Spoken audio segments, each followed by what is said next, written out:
হোমনায় ধর্ম নিয়ে সামাজিক যোগাযোগ মাধ্যমে কটূক্তির অভিযোগ ঘিরে উত্তেজনা ছড়িয়ে পড়েছে। মাইকে ঘোষণা দিয়ে বিক্ষুব্ধ জনতা 4টি মাজারে হামলা চালিয়ে ভাঙচুর ও অগ্নিসংযোগ করেছে।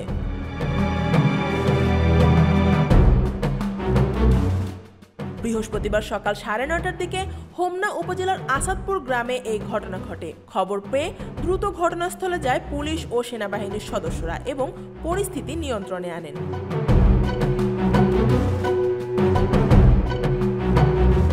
কুমিল্লা পুলিশ সুপার মোহাম্মদ নাজির আহমেদ খান জানান, এ ঘটনায় যারা উস্কানি ও ইন্ধন দিয়েছে তাদের আইনের আওতায় আনা হবে।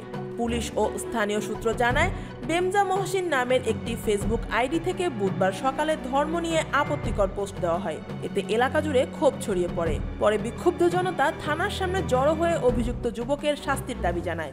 সেনা ও পুলিশ তখন পরিস্থিতি সামাল দেয়।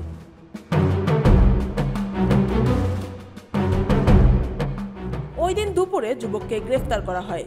পরে ইসলামী যুব সেনার হোমনা উপজেলার সাংগঠনিক সম্পাদক শরীফুল ইসলাম বাদী হয়ে তার বিরুদ্ধে মামলা দায়ের করেন। বৃহস্পতিবার সকালে অভিযুক্তকে আদালতে সোপর্দ করা হয়। তবে এরপরও উত্তেজনা থামেনি। সকালে মাইকে ঘোষণা দিয়ে শত শত মানুষ আসাদপুরের কফিল উদ্দিন শাহ ও হাওয়ালি শাহ মাজারে অগ্নিসংযোগ করে। পাশাপাশি কালাই শাহ ও আব্দুল শাহ মাজারে হামলা চালিয়ে ভাঙচুরের পর আগুন ধরিয়ে দেয়।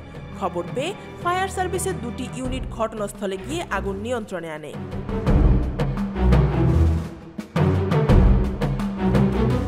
ঘটনার পর পুলিশ সুপার ও উপজেলা নির্বাহী কর্মকর্তা খেমালিকা চাকমা ঘটনাস্থল পরিদর্শন করেন।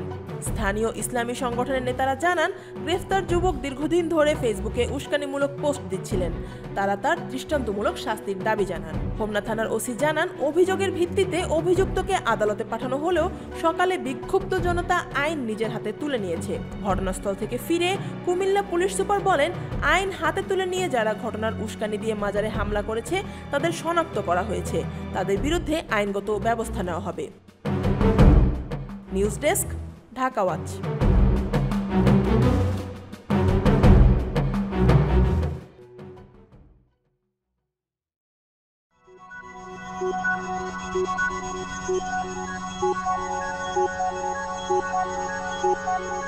Thank you.